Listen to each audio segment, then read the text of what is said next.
Hi, everyone, and welcome. My name is Savannah Quintero, and I'm the Pro Bono Coordinator for the Tennessee Administrative Office of the Courts. I'm joined today by the Director of Vanderbilt Law School's Housing Clinic, Jennifer Prusak, and two of her law students, Alyssa Hartley and Georgina St. John's. Together, we're going to be talking about landlord-tenant law tonight. We're going to make sure and cover all the basics of what you need to know about renting in the aftermath of a natural disaster like the floods that happened in August in Waverly.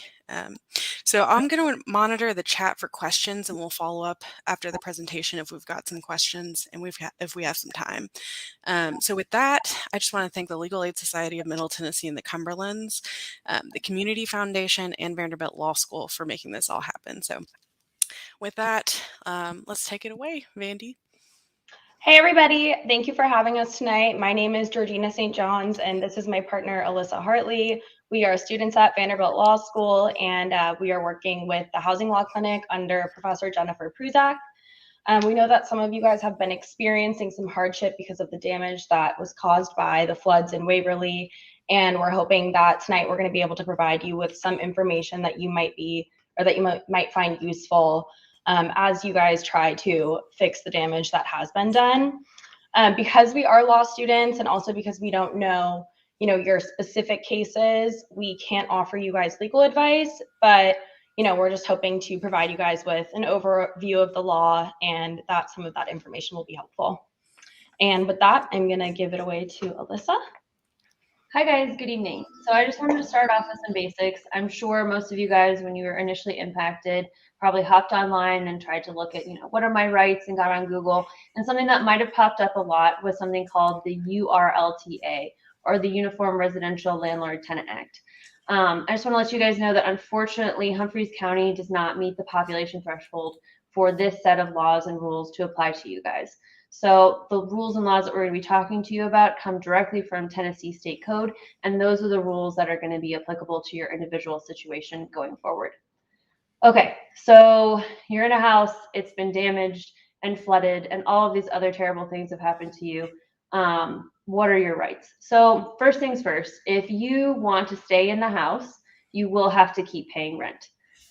If your lease, and this is very important, and we're going to say this a couple times tonight, grab your lease. Your lease is going to be your best and first defense, especially when you go to court. That is a contract between you and the landlord, and reading that and what it says and what you agreed to is really, really important. So if your lease doesn't say otherwise, if the house is destroyed due to fire, water, or environmental damage, you have to stay put, then you can quit the property. You are able to leave the property and you do not owe any more rent at that point, as long as your lease doesn't specify that you've given that up and you have to stay in place. So now that you're remaining in the home and it is damaged, another question you might have is about habitability and do I have to keep paying rent if something like this is still this damaged? So unfortunately, since your LTA doesn't apply to you, it's going to be based on the way you pay your rent.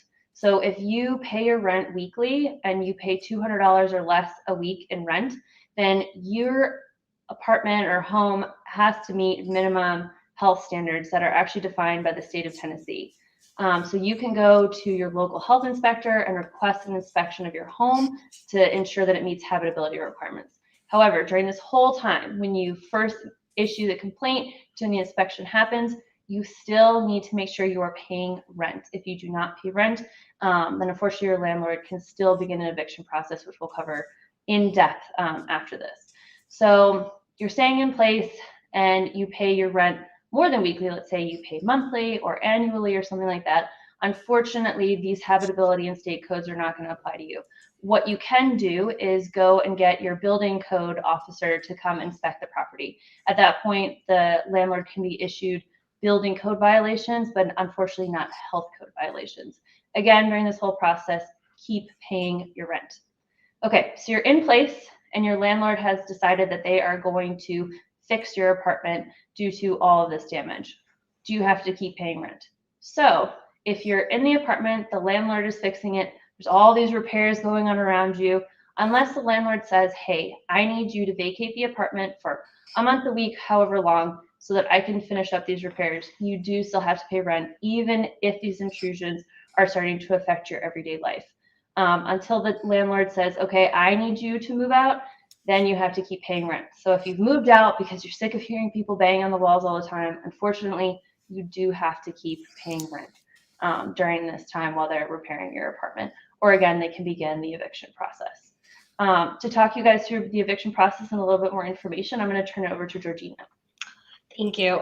So now I'm going to walk you guys through the eviction process. My hope is that, if these circumstances present themselves, you'll be a little bit more familiar with this process because of this presentation, so you can know more about what your landlord is able to do and what they're not allowed to do. So starting with what they're not allowed to do, your landlord is not allowed to change the locks on your doors or shut off your electricity to make you move out. Some of your leases might say that they have this right, but under Tennessee law, they do not. So make sure, again, to read the lease and see what's going on there, but understand that they're not allowed to just lock the doors and kick you out. In order to get you to leave the premises, the landlord is going to have to initiate a formal eviction process through the court. To start this process, they must give you a written notice.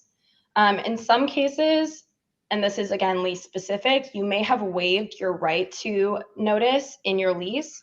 So it's important for you to check your lease and make sure that you have not explicitly given up that right to receive written notice from your landlord. This written notice is not a formal eviction notice, so you are able to stay on the premises until your landlord goes to the court and initiates the formal eviction process. The written notice is going to tell you how many days your landlord is giving you to move out, and you're able to stay there until that time is up. So your landlord is not going to be able to go to the court and start the formal eviction process until they've given you that actual piece of paper and until that time has passed.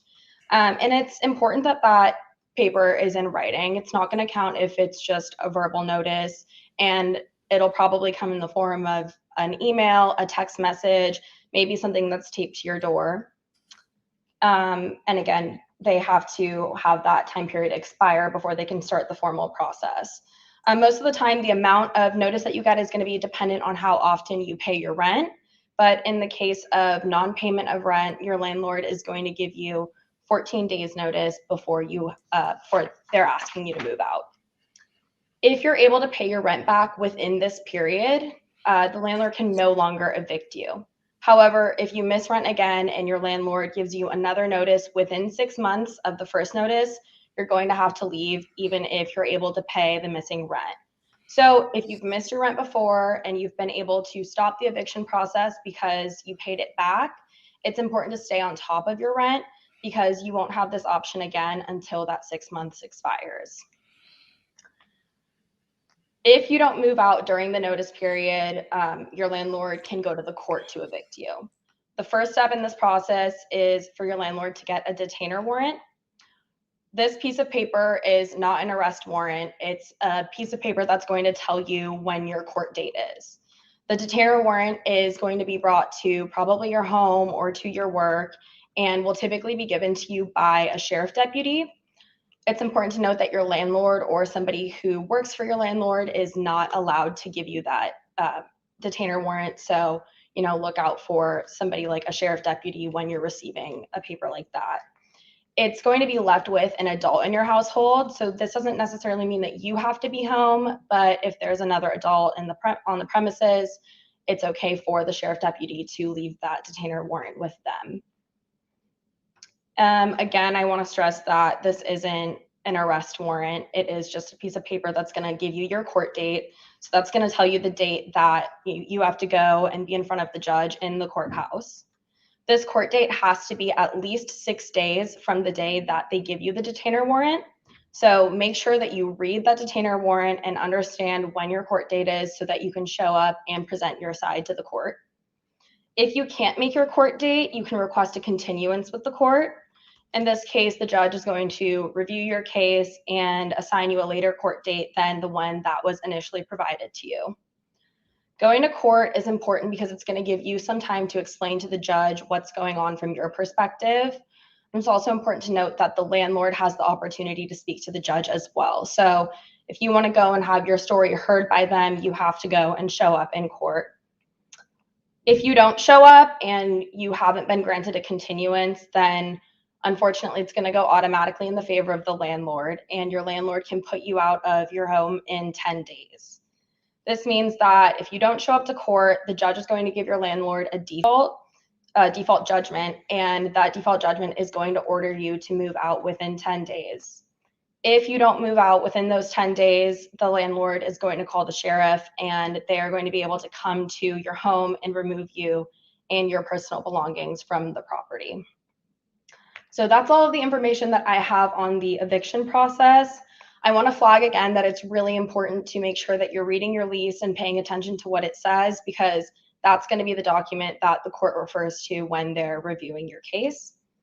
So thank you so much for listening to us. I'm going to pass you guys off to Professor Prusak. So we're in a slightly tight space here. So I just want to sort of emphasize a few things that Alyssa and Georgina said. So one common question or a piece, something that confuses some of the clients that come to us asking for eviction help, when your landlord gives you the notice to vacate, and Georgina highlighted this, but it's super important to really understand that simply because you've received a notice to vacate from your landlord, it doesn't matter how sternly worded the letter is. It doesn't matter what language is used in the notice. It doesn't matter if the landlord threatens to change the locks on you. Until a court actually orders you to vacate your home as part of an eviction hearing,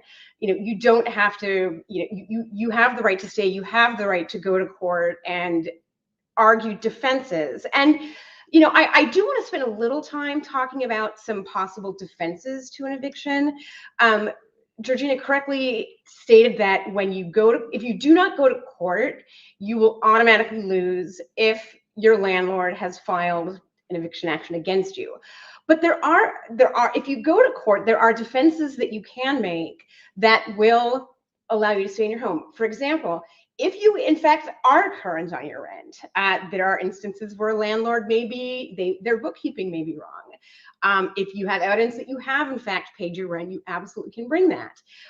If the landlord gave you an improper amount of notice before filing the lawsuit to have you evicted, you can state that there's very clear requirements on how much notice you are required to be given before they may start an action against you. If they file that before the end of that notice has arrived, or if they in fact didn't give you enough notice as is required by law, that can also be a defense.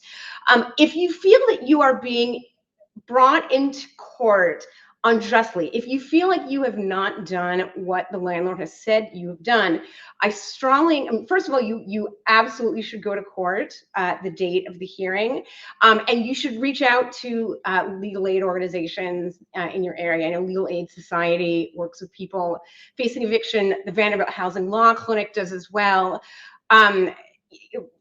Tenants, generally speaking, don't have as much access to, and I'm speaking very generally here, don't have as much access to legal representation as landlords who can afford to pay for it, but there are resources available. And I strongly encourage you, if you've gotten a notice on your door saying you have to be out in a week, or if the landlord has changed the locks on you, or if you have a hearing and you're just confused about what's going to happen, you should reach out to the organizations that are putting on these presentations and see if they can potentially help. I think that's pretty much all we have for today. So I think if there are any questions, Savannah, let us know what we should do. Absolutely. So I don't see any questions that have come through, but I have a few questions. Sure. So first of all, something that I've heard a lot from flood victims is, the lease is very important. What if I lost it in the flood? How do I get a copy? I can take that. So ideally, I mean, that makes a lot of sense. I would imagine that people who have lost everything have also lost the important documents that they ordinarily would keep in in their home. They have the right to ask their landlord for it, and landlord, if they're doing the right thing, should provide it. If the landlord does not provide it, and it's been damaged in the flood, or you don't know where it is, I'm not sure what recourse they might have, unfortunately. Okay. Are So you we'll just hearing that ask. have a lot of people lost their leases? Okay.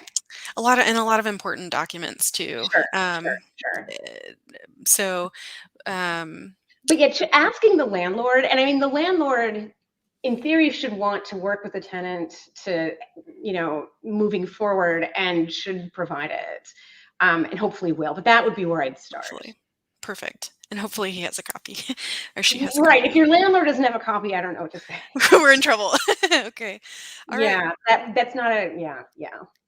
Okay, perfect. Another question that I've gotten, frequently is when I ask the landlord to make repairs, how do I do that? Do I need to do it in writing? Can I call him? Is that a bad idea? Also, how should I document repairs if I need them? So I would document everything. Document absolutely everything. Put it in writing. It's too easy for it to turn into a he said, she said situation. If it happens over the phone, I suspect text would be okay, but I'm a big fan of things being in writing. Over email, something that's easy to print out and show a judge if it gets to that point. Document everything. And if you are making your own repairs because your landlord is not doing them, you should be certain to keep track of what you're repairing. But yeah, absolutely in writing. Perfect. Always in writing. Yep. Yes, We like everything, always, all the time. we like a paper trail. For sure. Okay, great. So what should I do? Who should I call if I come home and my landlord's locked me out? We've heard that they're not supposed to do that, but what do I do? So I would first I would call the landlord and see if there's been a mistake. I think that trying to work things out outside of the court system is always the first and best option. If they're not answering your phone, or they're not willing to let you in, you should call Legal Aid Society or one of the organizations, or TALS, Tennessee Alliance for Legal Services, because they're not allowed to do that. Tenants don't have a ton of protections in Tennessee, but that is one thing that is very clear. Contact one of the organizations putting on these presentations and get help, for sure, because that's something that you should get help with. Yeah. And that doesn't even sound a little fuzzy. It sounds I'm sorry? that you don't even sound unsure about that. It sounds like I mean, it's definitely not be left out.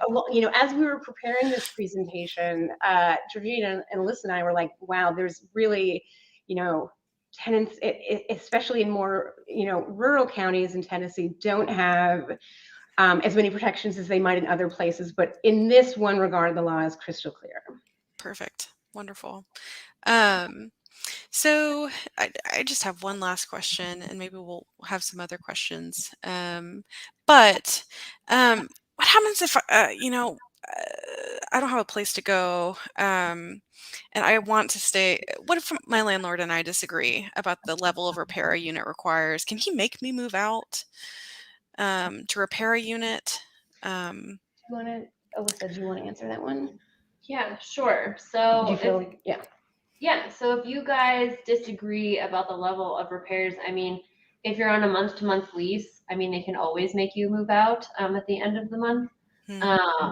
But if you disagree about repairs, they can't, unless it says otherwise in your lease, they can't just evict you because you're disagreeing about the repairs in your apartment. But obviously, it's their property, and habitability, as we discussed, is something that's determined by the state health department. So, I mean, it's going to be very difficult at the end of the day to be able to make your landlord make specific types of repairs to the rental, unless it falls under those guidelines or a building code like we were talking about if you're a month-to-month renter. Did that answer your Okay. question? I think so. So if he can't, I can't be evicted because we disagree about how the unit should be repaired, is what I understand. No. No. Okay. I'm sorry. Okay, I cannot be. Okay, you were agreeing Yeah. that no, that cannot happen. No, I think there's Okay. a lot of so if you're a landlord and you disagree about rental, they can't say I'm evicting you over this disagreement. Yeah. Perfect. Okay, There that you was go. what I understood. Okay, great. Like retribution kind of going on when you're talking about like repairing. Like they can't say, you know, you stay here, or I'm going to evict you, or you take this level of repairs, or I'm going to evict you. That's not something they can do. Okay, perfect. But we might have a conversation about calling codes or something like that. That might be something that factors into that decision. For sure. Okay. Okay. All right. Well, great. Let me see if we've got any other questions, and I don't see any other questions. Thank you guys so much. This is really good information, and hopefully it'll help some folks out that are dealing with this these kinds of problems. So thank you so much. Well, thank you for putting this together. Absolutely. Thank you guys for your hard work. Yes. Take care. Thank you. Wonderful. Thank y'all.